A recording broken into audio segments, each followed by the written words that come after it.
Hi friends, అందరూ ఎలా ఉన్నారు? ఐ హోప్ మీరు చాలా బాగున్నారు అనుకుంటున్నా. ఎప్పుడు కొత్తగా ఫోన్సే కాకుండా ఇవాళ కొత్తగా R15 V3 మోడల్ అలా యూత్కి చాలా బాగా నచ్చిన బైక్ ఇది. దీని రివ్యూ మీకోసం తీసుకొచ్చాను.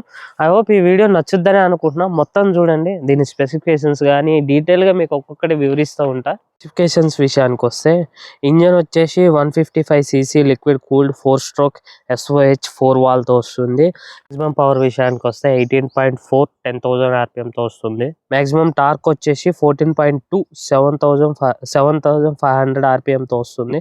నెంబర్ ఆఫ్ గేర్స్ వచ్చేటప్పటికి 6 స్పీడ్ గేర్ బాక్స్తో వస్తుంది. ఫ్యూయల్ ట్యాంక్ కెపాసిటీ వచ్చేటప్పటికి 11 లీటర్స్తో వస్తుంది. దీని మైలేజ్ వచ్చేటప్పటికి కంపెనీ చెప్పేది 40 to 50 మధ్యలో వస్తుందని చెప్తుంది. గ్రౌండ్ క్లియరెన్స్ వచ్చేటప్పటికి 170 mm ఉంటుంది. బైక్ వెయిట్ వచ్చే విషయానికి వస్తే 142 kgs ఉంది. ఫ్రంట్ వచ్చి రేడియల్ టైరు, అది వచ్చేసి 100/80 R17. బ్రాక్ కూడా రేడియల్ టైరే 140/70 R17. అప్రాక్స్గా దీని ప్రైస్ వచ్చేసి ఇప్పుడున్న సిచ్యువేషన్లో అయితే 2,10,000 అనుకుంటున్నాం. ఇంకా ఆన్ రోడ్ పెరగవచ్చు తరగచ్చు. కలర్స్ విషయానికి వస్తే ఇవి 4 కలర్స్తో దొరుకుతాయి. ఫస్ట్ వచ్చేసి రేసింగ్ బ్లూ, సెకండ్ది వచ్చేసి మెటాలిక్ రెడ్, థర్డ్ది వచ్చేసి థండర్ గ్రే, ఫోర్త్ది వచ్చేసి డార్క్ నైట్. ఫిజికల్ ఓవరీ చూసినట్టయితే ఫ్రంట్ సైడ్ వచ్చి మనకి 2 LED లైట్స్ ఉంటాయి. ఇంకొకటి మనకి engine air cooling system plus liquid కూలింగ్తో రావడం వల్ల ఇటు సైడ్ ఇది ఎయిర్ కూలింగ్ ఫిల్టర్ ప్లస్ లోపల సైడ్ మనకి లిక్విడ్ కూడా ఉంటుంది. సిగ్నల్ ఇండికేషన్ లైట్ల విషయానికి వస్తే మనకి ఫ్రంట్ అండ్ బ్యాక్ హాలోజన్ లైట్లే వచ్చారు, LED కాదు. బ్యాక్ సైడ్ డేంజర్ లైట్ విషయానికి వస్తే ఇది బేసిక్ LED లైటే ఇచ్చారు. దీంట్లో ఏమీ కాంప్రమైజ్ కాకుండా మంచిగా LED లైట్ ఇచ్చారు. లెఫ్ట్ సైడ్ చూసినట్టయితే మనకి ఇక్కడ VV అనే బ్రాండింగ్ కనబడుతుందిగా, అంటే వేరియబుల్ వాల్ యాక్టివేషన్ అని అర్థం. దీని అర్థం ఏంటంటే దీనికి ఇది 4 వాల్ ఇంజన్తో రావడం వల్ల ఏంటంటే మనం లో RPMలో వెళ్ళినప్పుడు 2 వాల్స్ అనేవి ఓపెన్ అవుతాయి. 7,500 RPM క్రాస్ అయినప్పుడు ఇంకా తర్వాత 2 వాల్స్ అనేవి ఓపెన్ అవుతాయి. మీకు అది మీకు ముందు చెప్తా ఉంటా. కిందకి వచ్చినప్పటికి యమహా బ్రాండింగ్ వచ్చింది. అంతేకాకుండా ఇక్కడ కూడా ఇంజన్ మీద కూడా మనకి యమహా బ్రాండింగ్ వచ్చింది. ఇది కూడా కొంచెం ఫైబర్ టైప్ హార్డ్ ఉంది, కాకపోతే మెటల్ కాదు ఇది. ఇవి ఫుట్ రెస్ట్ ఇవన్నీ వచ్చేసి అల్యూమినియం వచ్చింది. ఎగ్జాస్ట్ వచ్చి నార్మల్ ఎగ్జాస్ట్, అంత హెవీగా ఏం ఎక్స్పెక్ట్ చేయకండి, నార్మల్ ఎగ్జాస్ట్ ఇది. అంతేకాకుండా ఇక్కడ చూసినట్టయితే మనకి రియర్ బ్రేక్ యొక్క డిస్క్ ఆయిల్ ఇది. చూసినట్టయితే ABS బ్రాండింగ్ కనబడుతుంది కదా. ఈ బైక్లో ఫ్రంట్ వీల్ అండ్ బ్యాక్ వీల్లో ABS ఉంటుంది. మీకు ఇదే ప్లస్ పాయింట్. ABS వల్ల వచ్చే లాభాలు ఏంటంటే మనం వర్షంలో వెళ్ళేటప్పుడు బ్రేక్ కొట్టినా కానీ బండి అక్కడ ఆగుతూ ఉంటుంది. మీకు స్క్రీన్ మీద చిన్న వీడియో క్లిప్ వేస్తా, చెక్ చేయండి మీకు ABS ఉన్న దాంట్లో లేని వల్ల లాభం ఏందో. ఫ్రంట్ సస్పెన్షన్ విషయానికి వస్తే ఇది టెలిస్కోపిక్ షాక్ అబ్జర్వ్ సస్పెన్షన్. అంటే ఫ్రంట్ టైర్ విషయానికి వస్తే ఇది వచ్చేసి మొత్తం టైర్ 100/80.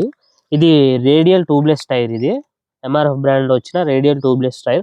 అంటే ఈ టైర్ షాక్ను అబ్జర్వ్ చాలా తొందరగా చేసుకుంటుంది. ఇక నెక్స్ట్ డిస్క్ విషయానికి వచ్చేస్తే 282 mm బైబ్రే అనే కంపెనీ నుంచి వచ్చిన డిస్క్ ఇది. ఇది వచ్చేసి ABS సెన్సర్. బ్యాక్ సైడ్ విషయానికి వస్తే ఇది మోనో షాక్ అబ్జర్వ్ సస్పెన్షన్తో వస్తుంది. బ్యాక్ టైర్ విషయానికి వచ్చేస్తే దీని సైజ్ వచ్చేసేటప్పటికి 140/17 ఉంటుంది.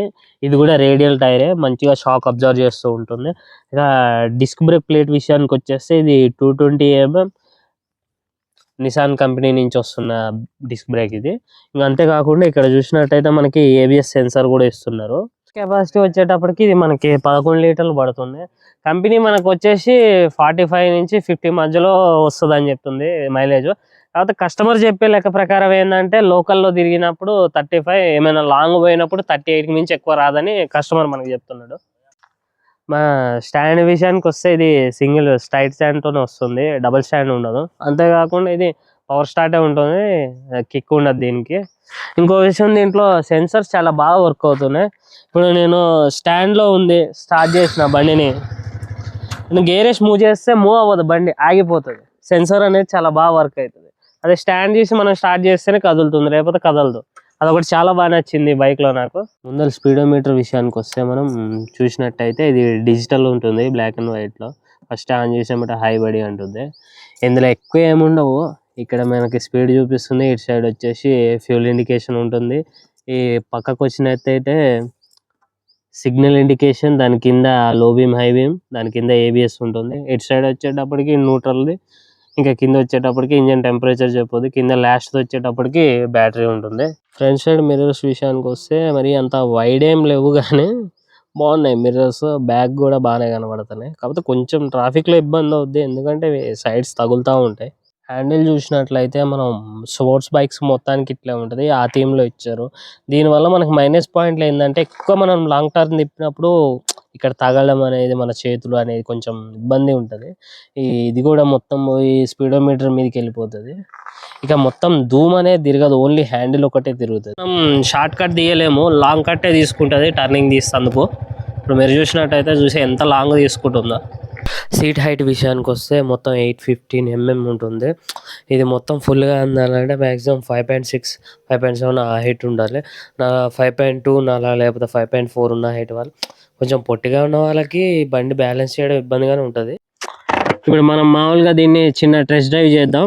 అంటే ఆల్రెడీ నా దగ్గర బండి పొద్దున ఒక 2 hours నుంచి నా కాడే ఉంది. మామూలుగా ఇది లో వివి అనే టెక్నాలజీతో వచ్చింది కదా, కాబట్టి ఇది ఫస్ట్ లో ఆర్పిఎంలో ఎంత మంచి టార్క్ వస్తుంది. కంపెనీ అయితే చాలా మంచి టార్క్ అని చెప్తుంది. చూద్దాం ఇది మనకి ఎంత మంచి టార్క్ ఇస్తుందో. మరి ఒకసారి టెస్ట్ డ్రైవ్ చేద్దాం దండి. ఇప్పుడు మీరు చూసినట్లయితే లో స్పీడ్లో కూడా చాలా మంచి టార్క్ ప్రొడ్యూస్ చేస్తూ ఉంది. ఎప్పుడైతే మనం 7500 RPM దాటేస్తామో అప్పుడు వివిఏ అనే టెక్నాలజీ ఆన్ అవుతుంది. త్రూటల్లో ఉన్న తర్వాత 2 valves ఓపెన్ అయ్యి మనకి మంచి టార్క్ని ప్రొడ్యూస్ చేయడం అంటూ జరుగుద్ది. ఇప్పుడు మీరు చూసినట్టయితే మనం 5th గేర్లో 107, 109 ఆ రేంజ్ స్పీడ్లో వెళ్తున్నాం. అయినా కానీ మనకి బండి ఎటువంటి షేకింగ్ లేకుండా మంచి టార్క్ని ప్రొడ్యూస్ చేస్తూ ఉంటుంది. అంతేకాకుండా ఈ బండి 0 to 100 స్పీడ్ వెళ్ళడానికి జస్ట్ 35 seconds టైం తీసుకుంటుంది. ఓకే ఫ్రెండ్స్, ఇప్పటిదాకా దీని వీడియో చూసే ఉంటారు. ఇప్పుడు మనం దీని కొన్న కస్టమర్ యొక్క రివ్యూ తీసుకుందాం. అసలు ఈ బండి ఎందుకు కొనాలనిపించింది, ఆ రేంజ్లో మనకి దీని నేకెడ్ వర్షన్ MT-15 కూడా ఉంది, అది వద్దనుకోకుండా ఇదే ఎందుకు కొనుక్కున్నాడో కస్టమర్ని అడిగి తెలుసుకుందాం. దా చిన్నదా. హాయ్ బ్రో, మీ పేరు శ్యామ్ కదా? ఇతనే ఈ బండి యొక్క కస్టమర్, ఇతని పేరు శ్యామ్. అసలు నీకు ఈ బైక్ ఎందుకు తీసుకోవాలనిపించింది? ఈ ప్రైస్ రేంజ్ లో దీని నేకెడ్ వర్షన్ యమహా MT-15 ఉంది, ఇంకా KTM లో చాలా మోడల్స్ ఉన్నాయి, కాకపోతే ఇదే ఎందుకు తీసుకోవాలనిపించింది నీకు? Dream bike bro. Dream bike అంటే ఇది నీ డ్రీమ్ బైక్ ఎందుకు అయింది? అంతే దీనిలో ఉన్న సస్పెన్షన్ వలన, ఇంకా అంతే ప్లస్ పాయింట్ ఇదే. ఈ బండిలో ఏంటంటే వేరే బండ్లల్లో ఆ కాస్ట్ లో మనకి రేడియల్ టైర్స్ రావు, ప్లస్ సస్పెన్షన్ కూడా షాక్ అబ్జర్వ్ సస్పెన్షన్ కాబట్టి దానివల్ల తీసుకున్నాను. మరి నీకు ఈ బండి తీసుకున్నప్పుడు ఎలా అనిపించింది? చాలా థ్రిల్లింగ్ అనిపించిందా? ఇప్పుడు నెక్స్ట్ దీనికి ట్యాంక్ కెపాసిటీ వచ్చి 11 liters ఉంది.